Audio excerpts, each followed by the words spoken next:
ప్రతిరోజు సువార్త అనే ఆధ్యాత్మిక కార్యక్రమానికి ప్రభు నామంలో మిమ్మల్ని అందరినీ ప్రేమతో ఆహ్వానిస్తున్నాం.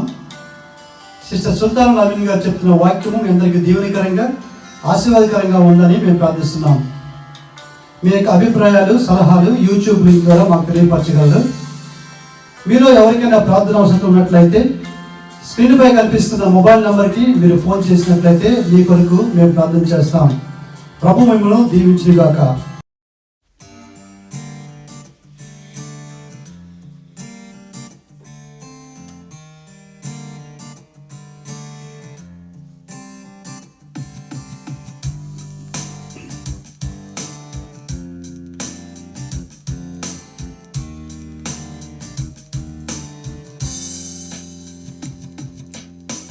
ఆకాశ మండల తేజో మహిమారత్నమా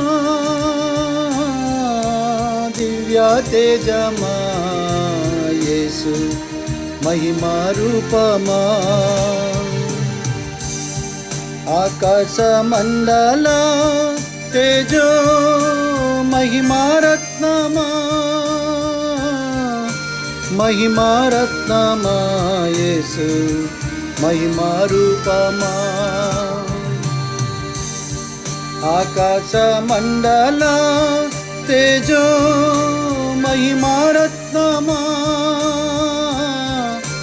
దివ్య తేజమా యేసు మహిమా రూపమా. ఆకాశ మండల తేజో మహిమారత్నమా మహిమారత్నమా యేసు మహిమా రూపమా. నక్షత్ర రాసులే జయధ్వనులై కీర్తించేగా యేసు నీవే రక్షకుడవని రక్షకుడవని. నక్షత్ర రాసులే జయధ్వనులై కీర్తించేగా యేసు నీవే రక్షకుడవని రక్షకుడవని. దూతల సమూహమే జయధ్వనులే చేసిరా యేసు నీవే పరిశుద్ధుడవని. దూతల సమూహమే జయధ్వనులే చేసిరా యేసు నీవే పరిశుద్ధుడవని నీవే పరిశుద్ధుడవని. ఆకాశ మండల తేజో మహిమారత్నమా దివ్య తేజమా యేసు మహిమా రూపమా. ఆకాశ మండల తేజో మహిమారత్నమా మహిమారత్నమా యేసు మహిమా రూపమా. మట్టిలో దొరిలే నీ మహిమా రూపమే దొరికేనే నీ మహిమారత్నమే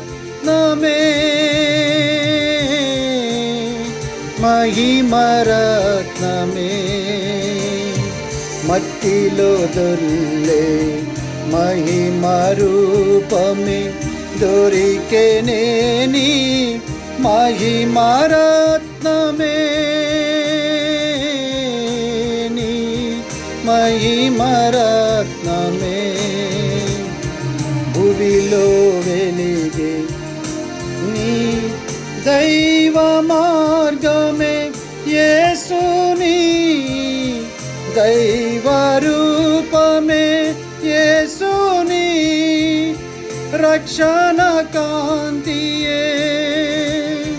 భువిలో వెలిగే నీ దైవ మార్గమే యేసుని దైవ రూపమే రక్షణ కాంతియే యేసు నీ రక్షణ కాంతియే ఆకాశ మండల తేజో మహిమారత్నమా దివ్య తేజమా యేసు మహిమా రూపమా ఆకాశ మండల తేజో మహిమారత్నమా మహిమారత్నమా యేసు మహిమా రూపమా ఆకాశ మండల తేజో మహిమారత్నమా తేజమా యేసు మహిమా రూపమా ఆకాశ మండల తేజో మహిమారత్నమా మహిమారత్నమా యేసు మహిమా రూపమా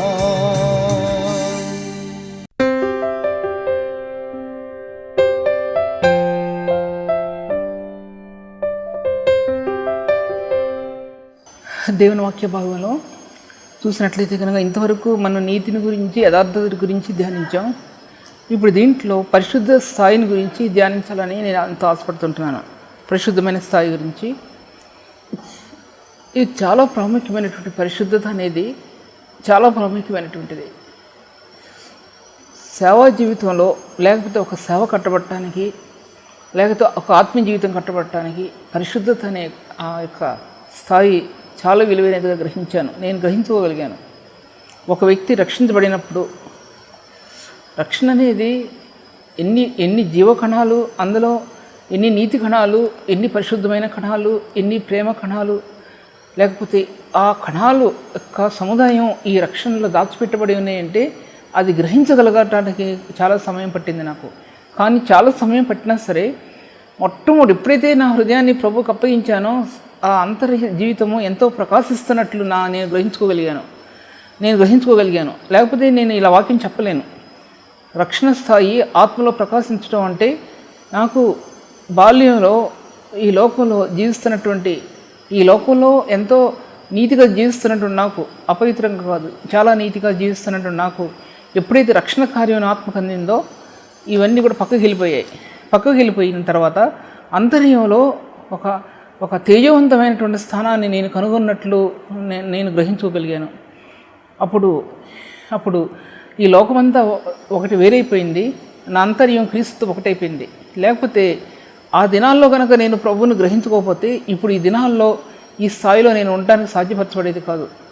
అప్పుడు ఆ దినాల్లో చదివిన వాక్యం, కంటలు పెట్టిపడిన వాక్యం, బైహాడ్ చేసినటువంటిది కొన్ని బైహాడ్ చేయకపోయినా చదివి వచ్చేసాయి హృదయంలోకి, జ్ఞాపక శక్తిలోకి వచ్చేసాయి అన్నీ కూడా. ఆ విధంగా వాక్యాన్ని సాధకం చేయడం అనేది పరిశుద్ధాత్ముడు నేర్పించినటువంటి మార్గం. అది నా సొంతగా నేనేం చేసింది కాదు ఇది. తర్వాత ఎన్నో శ్రమలు అనుభవించడానికి కారణమైంది మా డాడీతో. తర్వాత వివాహం అయిన తర్వాత నేను అబ్రాడ్ వెళ్ళిపోవటం, తర్వాత మా డాడీ సంవత్సరం చనిపోవడం జరిగింది. ఇలా కుటుంబ పరిస్థితులన్నీ అన్నీ కూడా తారుమారైపోయాయి చెప్పాలంటే. అప్పుడు నేను పరిశుద్ధ జీవితాన్ని గురించి నాకు ప్రభు 17 సంవత్సరాల వయసులోనే నాకు బయలుపరిచాడు. అది నాకు లేకపోతే ఆత్మీయ జీవితం అలా కట్టబట్టడానికి సాధ్యపరచబడేది కాదు. ఈ పరిశుద్ధ జీవితం అనేది హృదయంలో ఒక విధమైనటువంటి మహిమాయుక్తమైనటువంటి తెరండి. అది క్రీస్తు నుంచి రక్తంలో ఆత్మ చుట్టబడినట్లు నేను అనుభూతి పొందాను చెప్పాలంటే.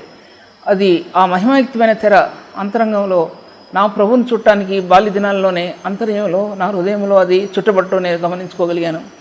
పరిశుద్ధత అనే స్థానం అనేది యేసుక్రీస్తు ప్రభువారు శిలువలో దాచిపెట్టబడిన సత్యంలో, రక్తంలో ఇమిడి ఉన్నటువంటి సత్యం. అది రక్తంలో ఒక విశ్వాసం ఇచ్చినటువంటి స్థానం అని కూడా నేను చెప్పగలుగుతుంటున్నాను పరిశుద్ధత అనేది. తర్వాత సేవా జీవితం, ముఖ్యంగా కుటుంబం వర్ధిల్లాలన్నా, ముందు వ్యక్తిగత జీవితం వర్ధిల్లాలన్నా, రెండవది కుటుంబం వర్ధిల్లాలన్నా ఇది ఎంత ప్రాముఖ్యమైందంటే ఆత్మకి. ఇది కనుక ఆత్మలో లేకపోతే గుడ్డిదైపోద్ది లైఫ్. సేవా జీవితం కానీ కుటుంబ జీవితం కానీ గుడ్డిదైపోద్దండి. బ్లైండ్నెస్ వచ్చేస్తుందండి ఆత్మలో. అది బ్లైండ్నెస్ వచ్చేసిందంటే ఏది మంచిదో అపోస్తలుడైన పౌలు ఫిలిప్పీ సంఘానికి రాస్తూ అంటాడు, ఏవి సత్యమైనవో, ఏవి న్యాయమైనవో, ఏవి ఖ్యాతికలవో, ఏవి రమ్యమైనవో అంటాడు. అవి గ్రహించగలగడానికి ఆ సామర్థ్యం ఆత్మకి ఏమాత్రం కూడా ఉండదు అని చెప్తున్నాను దాంట్లో నేను. అంటే దీంట్లో ఎప్పుడైతే పరిశుద్ధమైన స్థానం ఒక వ్యక్తి గ్రహించగలుగుతారో ఆ మార్గాలు ఆత్మలో తెరవబడతాయండి, పరిశుద్ధమైన మార్గాలు. ఎందుకంటే ఆయన దైవ స్వరూపి అని సత్యం గ్రహించగలిగింది హృదయం, ఆయన పరిశుద్ధుడు అని గ్రహించుకోగలిగే హృదయం, ఆయన మట్టిలో ఆయన మిళితమైపోయాడని ఆత్మలో గ్రహించుకోగలిగే హృదయం. ఈ పరిశుద్ధమైన స్థాయి ఆత్మకి ఎంత బహు తేటగా ఆత్మకు దేవుడు చూపిస్తాడంటే అది చూపించబడుతుంది రక్షణ మార్గంలో. రక్షణలో ప్రకాశించే అత్యున్నతమైన మార్గం ఏంటంటే పరిశుద్ధత, ప్రేమ అనేవి చాలా ప్రాముఖ్యమైనవి కనబడతాయి. ఈ రెండు ఒకే మార్గంలో నడిచే ఎన్నోసార్లు చెప్పాను. నీతి, యథార్థత ఎలా నడిచాయో ఒకే మార్గంలో, నిర్దోషత్వం, నిష్కళంకం, యథార్థమైన ఒకే మార్గాల్లో ఎలా నడిచాయో, అలాగే ప్రేమ, పరిశుద్ధత అనేది ఒకే మార్గాల్లో నడిచాయి. అలాగే విశ్వాసం, నీతి అనేది కూడా ఒకే మార్గాల్లో నడిచాయి, ఒకే ప్యారల్ లైన్స్ నడిచాయి. ఈ వీటన్నిటి మీద సంఘ జీవితం కట్టబడినప్పుడు దాని మీద క్రీస్తు యేసు యొక్క సింహాసనం ఉందనే సత్యం, పరిశుద్ధుని యొక్క ఆ మార్గం అక్కడ ఉందనే సత్యం, పరిశుద్ధుని యొక్క ఉనికి, ఆ స్పర్శ అక్కడ ఉందనే సత్యం ఆత్మకు అర్థం అవుతుంది. అప్పటి వరకు ఆత్మకు అర్థం కాదు. ఎప్పుడైతే ఈ పరిశుద్ధతను కోల్పోతామో, యథార్థతను కోల్పోతామో, ఆత్మ గుడ్డిదైనప్పుడు క్రీస్తులో ఆ సత్యాలు ఆత్మకు తేటపరచబడదు.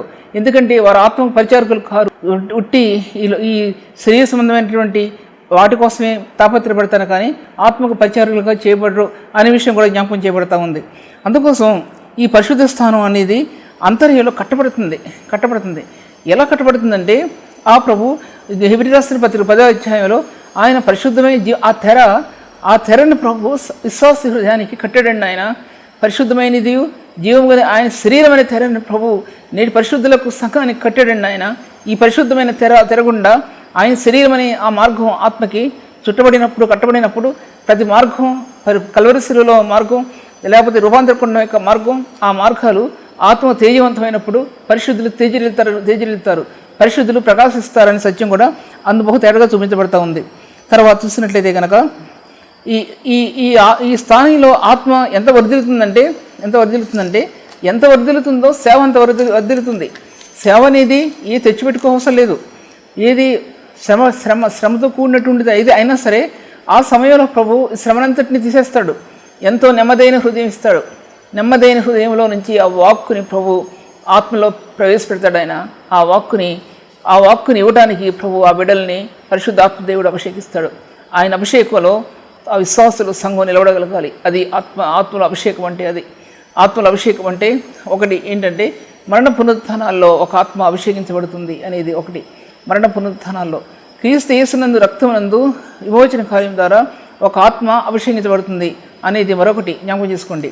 పరిశుద్ధాత్మ దేవుడు విమోచించబడినటువంటి హృదయానికి పరిశుద్ధాత్మ యొక్క అభిషేకం ఆత్మలో నిలబడుతుంది అనే సత్యం అది మరి జ్ఞాపకం చేసుకోవాలి.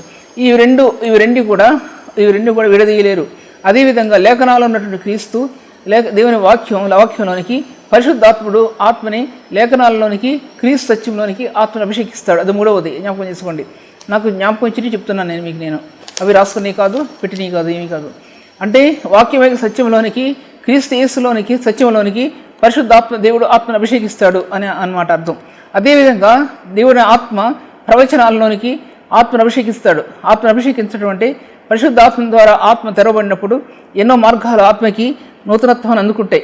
ఆ నూతనమైన మార్గాల్లో క్రీస్తు యేసు యొక్క పరిశుద్ధుని యొక్క రక్తం యొక్క అభిషేకం ఉంది.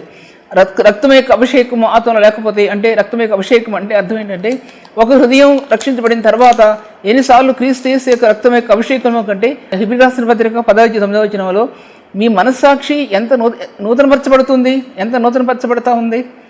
అంటే క్రీస్తు యేసు రక్తం ద్వారా ఒక హృదయం జీవం కలిగిన దేవుని సేవించడానికి మీ హృదయం ఎంత నూతనపరచబడుతుంది. అది పరిశుద్ధాత్మని అభిషేకం. అది అభిషేకం ఆత్మ నిలబడితేనే జీవం కలిగిన దేవుని సేవించడానికి ఆత్మ ఉత్తేజపరుస్తుంది మనల్ని, లేకపోతే ఉత్తేజపరచబడదు అని చెప్తుంటాను నేను దాంట్లో. అంతేకాకుండా ఈ పరిశుద్ధమైన స్థానం ఇన్ని అభిషేకాలు ఆత్మ నిలబడినప్పుడు, ఇప్పుడు చెప్పిన నాకు జ్ఞాపకం లేదు కాబట్టి, ఇన్ని అభిషేకాలు ప్రభువున ఆత్మ నిలబెట్టినప్పుడు ఆత్మ ఎన్నో ప్రత్యక్షలు అందుకుంటుంది.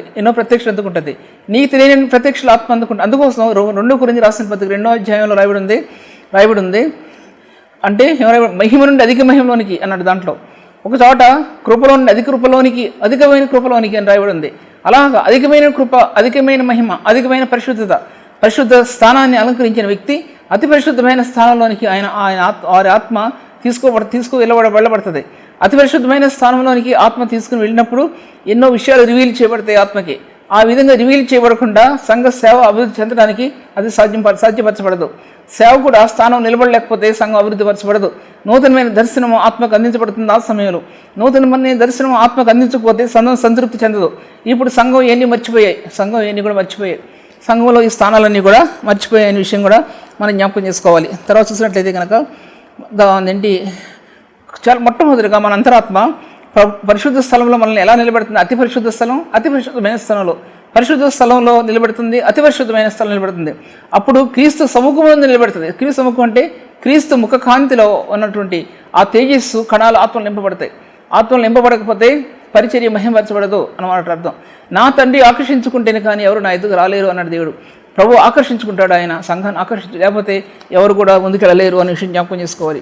అందుకోసం ఆయన మనల్ని పరిశుద్ధులుగా చేశాడు, నీతిమంతులుగా తీర్చాడు, మహింపరిచాడు. ఆయన సిలువలో ఈ 3 సత్యాలు సిలువలు దాచిపెట్టబడి ఉన్నాయి. అదేవి డాక్టరల్ పాయింట్స్ అని నేను చెప్పడం లేదు, నా ఆత్మ కనుగొంది చెప్తున్నా. నేను కామెంటరీస్ చూసి నేను చెప్పడం కాదు, నా అంతరాత్మ కనుగొన్న సత్యం చెప్తున్నా. నేను ఆ సిలువలో వెళ్ళే కొలది, ఆ మార్గాల్లో వెళ్ళే కొలది, ఆ మార్గాల్లో వెళ్ళాలని తప్పకుండా, ఒక విశ్వాసం వెళ్ళాలని తప్పకుండా ఆ మార్గాల్లో సిలువ రక్తం చేత కడుగుబడినటువంటి వ్యక్తి, శుద్ధి చేయబడిన వ్యక్తి సిలువ అనటం కాదు. ఆ బలమైనటువంటి శక్తిని ఆధారం చేసుకొని సేవలో ఆ శక్తిని పొందగలటానికి అది ఏకైక మార్గం, మరొక మార్గం లేదు. మన జీవితంలో సాధించలేనటువంటి విషయాలు, మనం పొందలేని విషయాలు ఆ సిలువ మార్గంలో పడి ఏడుస్తుంటే, ఆ సిలువ మార్గంలో పడి కన్నీళ్ళు విడుస్తుంటే, ప్రభు మన ప్రార్థనలు ఎన్నిసార్లు ఆయన ఆలకించలేదు, ఎన్నిసార్లు మన ప్రార్థనకు ప్రభు జవాబు ఇవ్వలేదు. నిరాశతో నిస్పృహతో కూడినటువంటి మార్గాల్లో మనం నడుస్తుంటున్నప్పుడు, ఎటు మార్గం లేనప్పుడు, ఎటు చూసినా కష్టాలే, ముళ్ళే గుచ్చుకుపోతుంటున్నప్పుడు, ముందుకు వెళితే ముళ్ళు, వెనక్కి వెళితే ముళ్ళు, ఇటు చూస్తే గుంట, అటు చూస్తే గుంట, అటువంటి పరిస్థితుల్లో అచేతనంగా నిలబడినప్పుడు ఆ మార్గాలు ఎంతో తెయ్యవంతమైన మార్గాలు ప్రభు ఆత్మకిచ్చి మనల్ని బలపరచలేదా? అది జ్ఞాపకం చేసుకోవాలి. అటువంటి శిలువ మార్గంలో ఒక వ్యక్తి నీతిమంతుడిగా తీర్చబడ్డాడు, ఒకటి. రెండవదిగా పరిశుద్ధపరచబడ్డాడు, రెండవది. మూడవదిగా మహింపరచబడ్డాడు అనేది. ఈ పరిశుద్ధపరచబడే మార్గం అటు నీతిమంతులుగా తీర్చడానికి, ఇటు మహింపరచడానికి మధ్యలో నిలబడింది ఈ పరిశుద్ధ మార్గం అనేది. ఈ పరిశుద్ధత అనేది, పరిశుద్ధపరచబడటం అనే స్థానం సిలువలో అంత అత్యున్నతమైన స్థాయిగా నిలబడింది. అందుకోసం మీరు దేవునికి దాసులైన, పాపం నుండి విమోచింపబడి దేవునికి దాసులైనందున పరిశుద్ధత కలిగి ఉంటే మీకు ఫలం, ఈ ఫలం ఫలించాలండి తప్పకుండా. ఒక సేవా జీవితంలో కాదు, ఒక ఆర్డినరీ వ్యక్తి, ప్రభువును కలిగిన వ్యక్తి ఈ ఫలం ఫలించాలండి. ఈ ఫలం ఫలించాలి, ప్రేమ అనే ఫలం కూడా ఫలించాలి. ప్రేమ అనే ఫలం ఫలించకుండా వెళ్ళకుండా క్రీస్తు ప్రేమ గురించి ఏం బోధిస్తారు? పరిశుద్ధత అనే ఫలం ఫలించకుండా, పరిశుద్ధ జీవితంలో ఆత్మ సాధకం చేయకుండా పరిశుద్ధతను గురించి ఏం బోధిస్తారండి? ఏం బోధిస్తారు పరిశుద్ధతను గురించి? పరిశుద్ధ జీవితం గురించి విలువలు ఆత్మలో, పరిశుద్ధాత్ముడు నీ హృదయంలో, నా అంతరంగంలో ఆయన ప్రింట్ చేయకుండా, ఆయన సర్వసత్యంలోనికి పరిశుద్ధాత్మ దేవుడు మనం నడిపించకుండా ఏం బోధిస్తామండి? మనం ఏం బోధిస్తాం? ఈ లోకం అందుకే లోకం ద్వేషిస్తుంది మనల్ని. క్రైస్తవ్యాన్ని ఎందుకు అసహించుకుంటుందంటే, మనం నడిచే విధానం, మనం ప్రవర్తించే ప్రవర్తన, మన జీవితాలు ఎలా ఉంటున్నాయి, బయట ఎలా నడుస్తుంటున్నాము, అది చూసి లోకం అసహించుకుంటుందండి. చాలా చోట్ల ఈ యొక్క వాట్సాప్లో వింటున్నారు. వాళ్ళని ఏం అనలేము. ఎంత సిగ్గుపడవలసి వస్తుందంటే అంత సిగ్గుపడవలసి వస్తుంది. క్రైస్తవ్యం పరలోకం నుండి, ఆయన శిలువ గాయాల నుంచి లోకంలోని అడుగుపెట్టిన క్రైస్తవ్యం, నిబంధన రక్తంతో లోకాన్ని పరిశుద్ధులుగా చేసినటువంటి ఆ పరిశుద్ధుని రక్తం ఆ క్రైస్తవ్యం.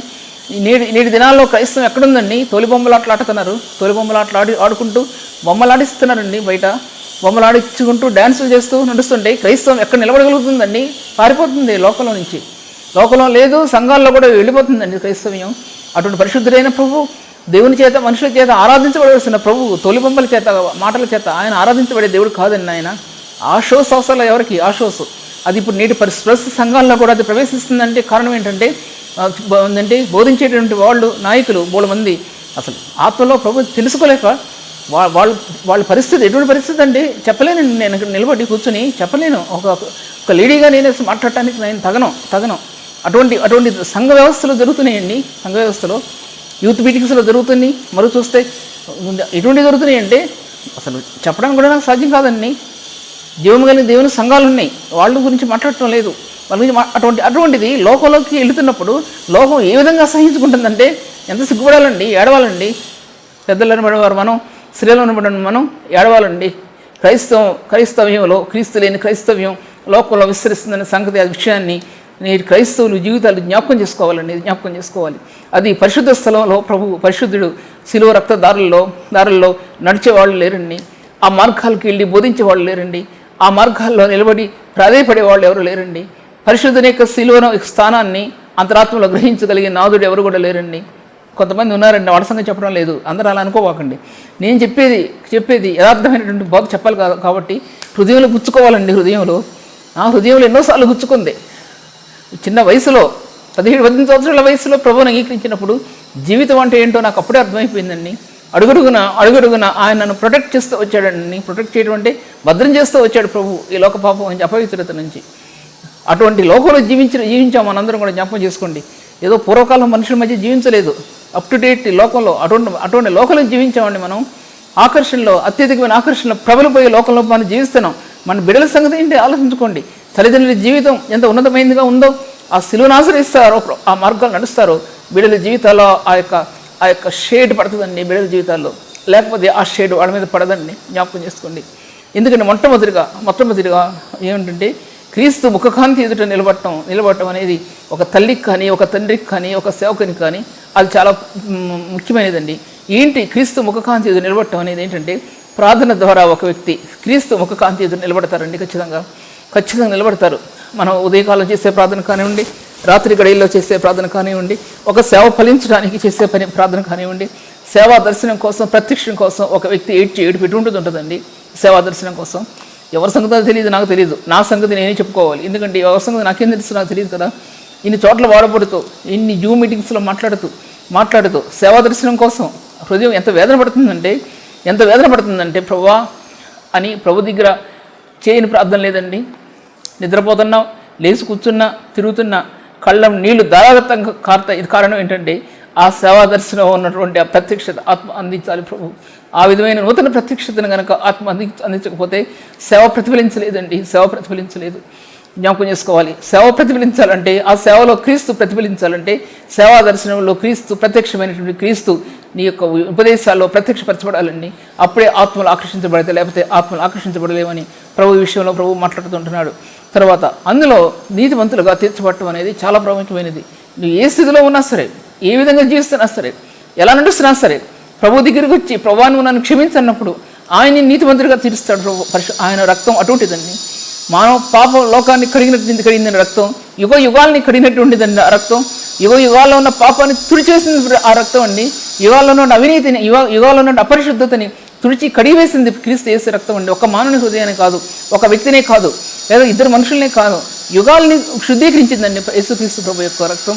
ఆ రక్తాన్ని నువ్వు గ్రహించగలిగితే జీవితం ధన్యమవుతుందని సత్యాన్ని జ్ఞాపకం చేసుకో. జీవితం ధన్యమవుతుంది.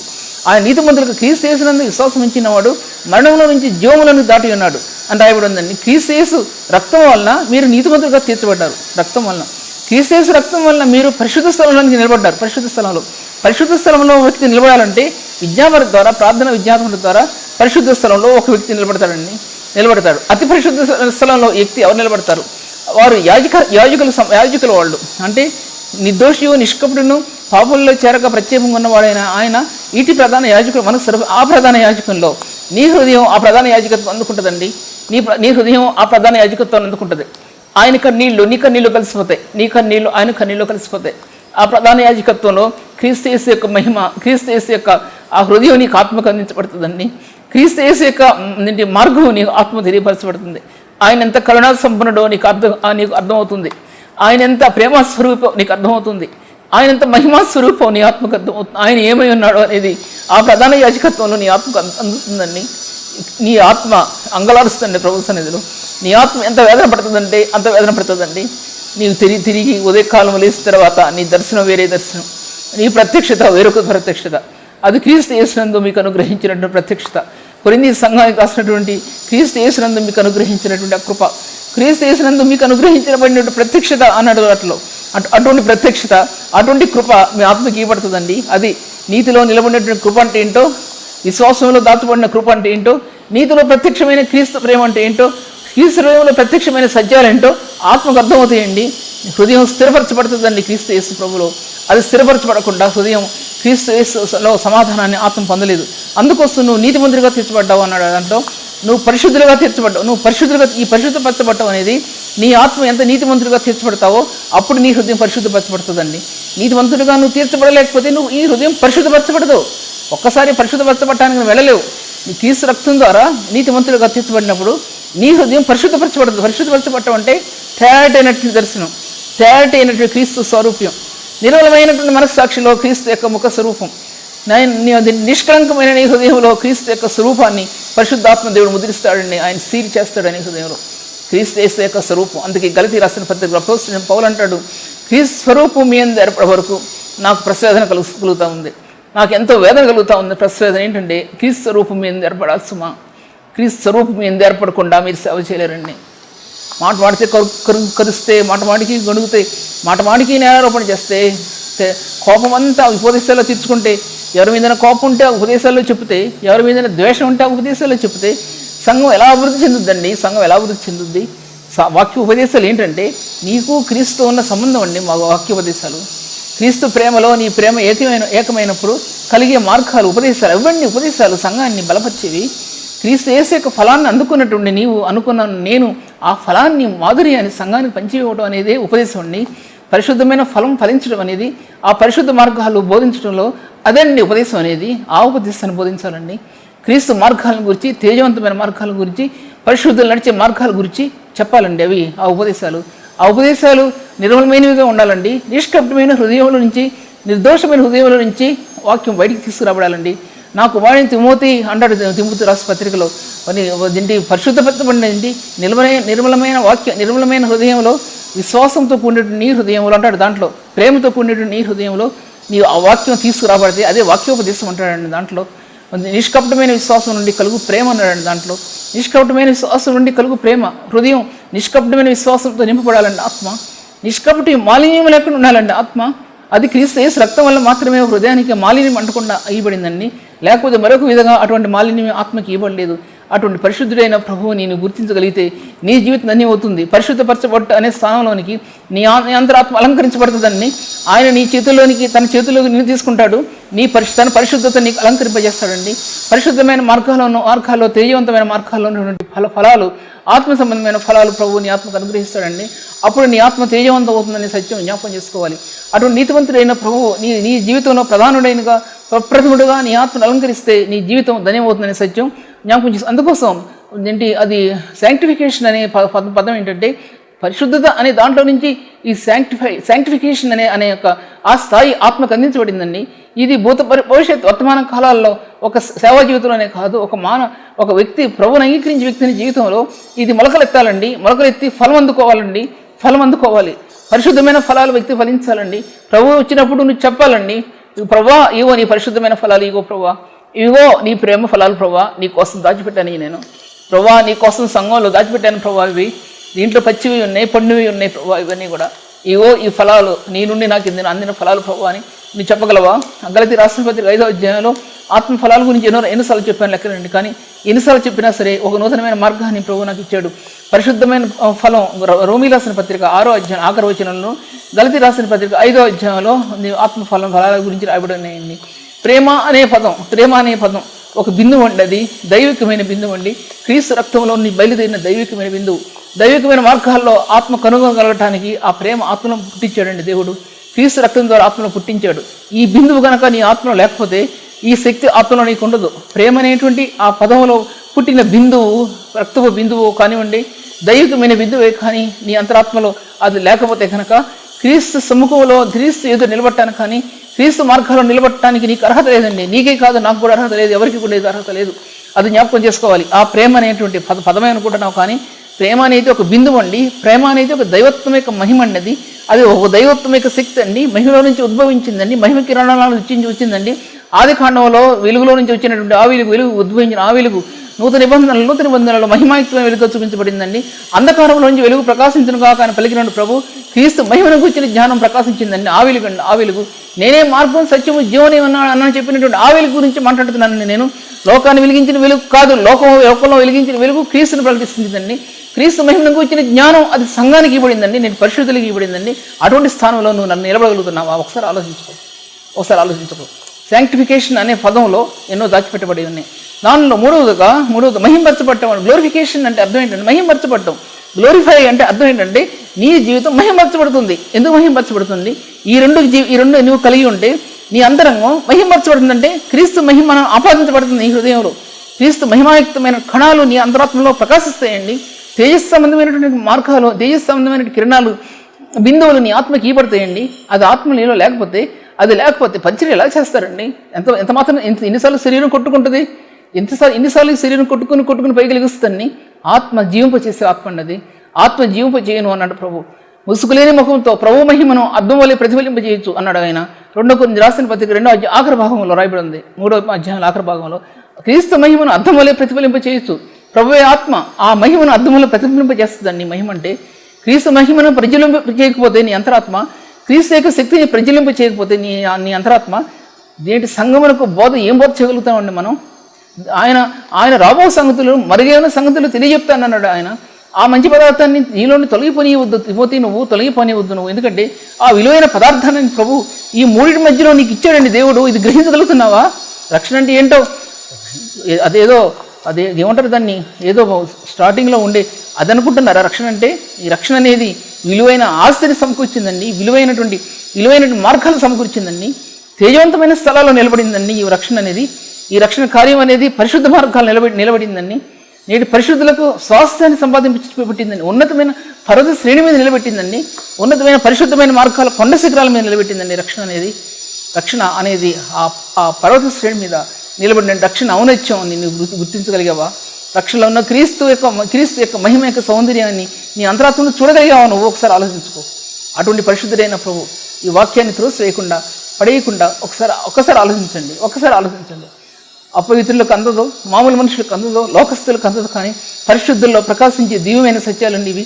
పరిశుద్ధుల్లో మహింపరచబడే సత్యాలండి ఇవన్నీ. పరిశుద్ధుల్లో ప్రకాశించే మార్గాలండి ఇవన్నీ కూడా. అటువంటి మార్గాల్లో శాంక్టిఫికేషన్లో తర్వాత గ్లోరిఫికేషన్ అనే పదంలో ఇవన్నీ కూడా ఆత్మకు అందించబడ్డాయండి. దీంట్లో ఈ మార్గాలు ఎంత ఉన్నతమైనవి అంటే ఒక క్రియ జీవితంలో ఆ కణాలు వీటి ద్వారా పరిశుద్ధమైన కణాలు అంటే అది రేస్ అనమాట. మీకు తెలియదండి, నీకు తెలియదు, నాకు తెలియదు. నీకు తెలియని రీతిగా ఆ కణాలు ఈ మహిమలో నుంచి ఆత్మ నిమ్మటం నువ్వు గమనించుకోగలుగుతావు. లేకపోతే పరిచర్య మనం ఏం చేయగలం? ఈ పరిశుద్ధమైన పరిచర్ని ఒక మానవుడు, మన నరమాత్రుడు ఏం చేయగలడు? దేవుని యొక్క పరిచర్య ఒక మానవుడు అందుకున్నాడంటే, ఆ శక్తితో నింపబడుతున్నాడంటే ఆ కృప ఎటువంటిదో కృప అంటే నీతి ద్వారా ప్రకాశించింది కృప.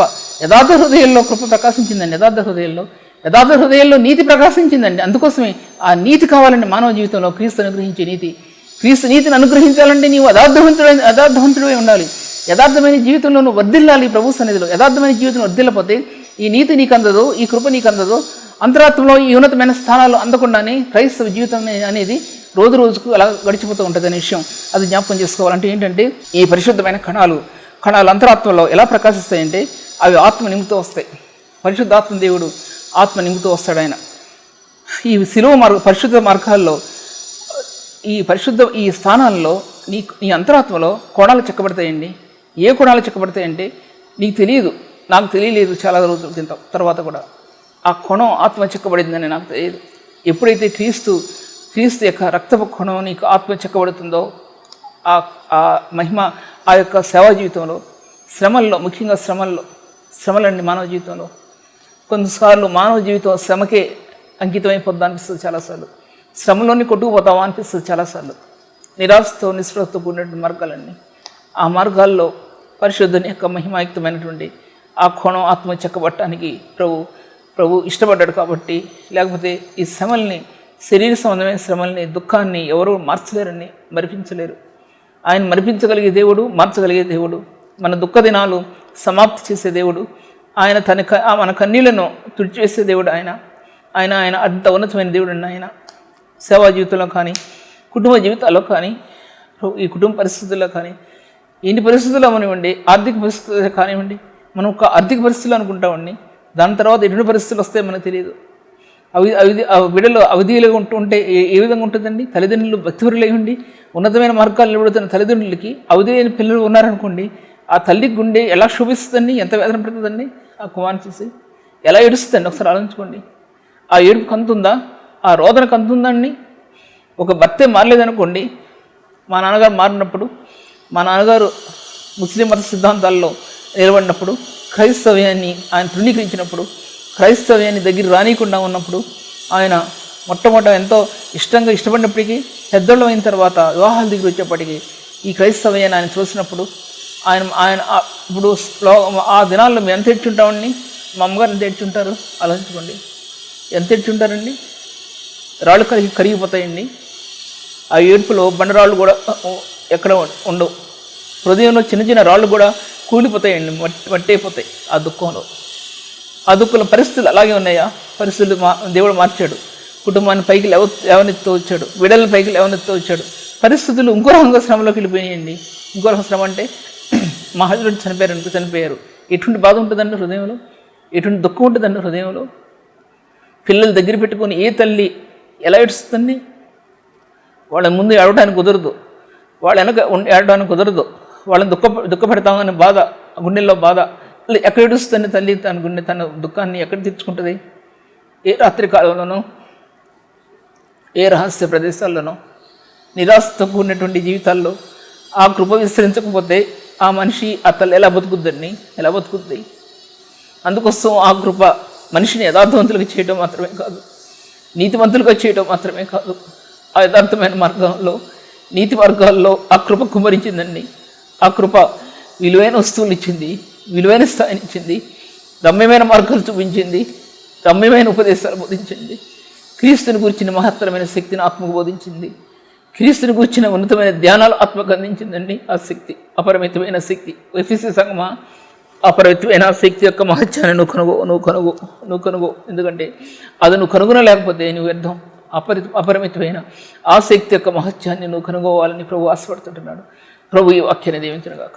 ప్రార్థించుకుందాం. పరిశుద్ధాత్మ దేవాన్ని కొందరు తండ్రి, నీతియుక్తమైన నీ మార్గాల గుండా ప్రభు నువ్వు అనుగ్రహించిన నీ సత్యం ఎంత విలువైనది తండ్రి. విలువైన నీ మార్గాలను ఆత్మకి ఇచ్చినప్పుడు ప్రభు పరిశుద్ధాత్మనిక ఉపదేశాలు చాలా వేరుగా ఉంటాయి. పరిశుద్ధాత్మ చేత స్పందించినటువంటి మార్గాలు చాలా వేరుగా ఉంటాయి. ఉపదేశాలే చాలా వేరుగా ఉంటాయి. ప్రభు నీకు నేనేమి ఇవ్వగలను తండ్రి? ఈ పరిచర్యను ఆశీర్వదించు తండ్రి.